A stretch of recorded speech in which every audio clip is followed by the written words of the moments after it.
Окумуштуулар бадам бул арыктоого жардам берген жана ичеги үчүн пайдалуу экенин аныкташты.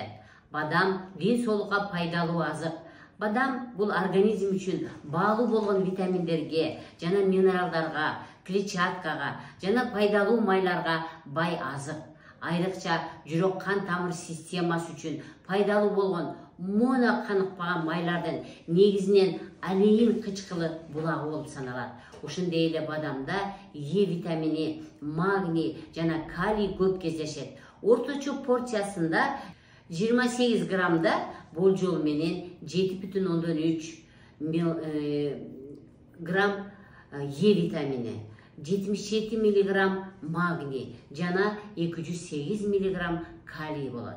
Бул көрсөтүчтөр чоң адамдар үчүн сунушталган суткалык норма боюнча.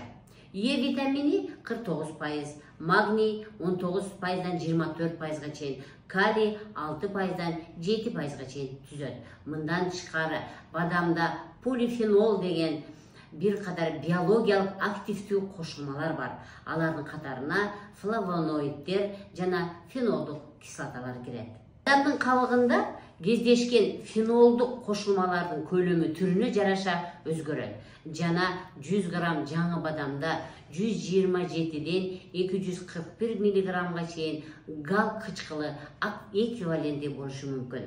Бадамдын ден соолукка пайдалары.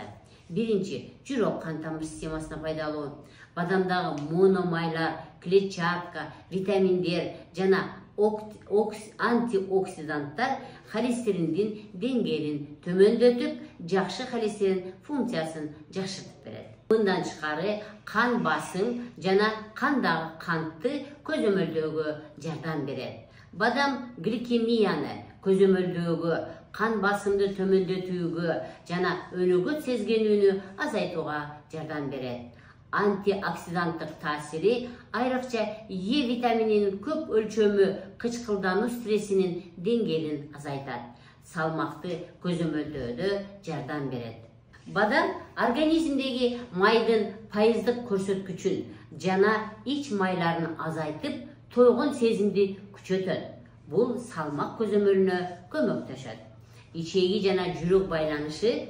Илимпоздор ичеги жүрөк байланышына көңүл бурушууда. Бадам ичегидеги пайдалуу бактериялардын өсүшүн стимулдап, кыска чынжырлуу май кислоталарын, айрыкча бутиратты бөлүп чыгарууну күчөтөт. Бадам бул жүрөк, ичеги, жалпы организмдин ден соолугу үчүн пайдалуу азык. Аны туруктуу түрдө рационго кошуу кардиопротектордук жана сезгенүүгө каршы таасир берет.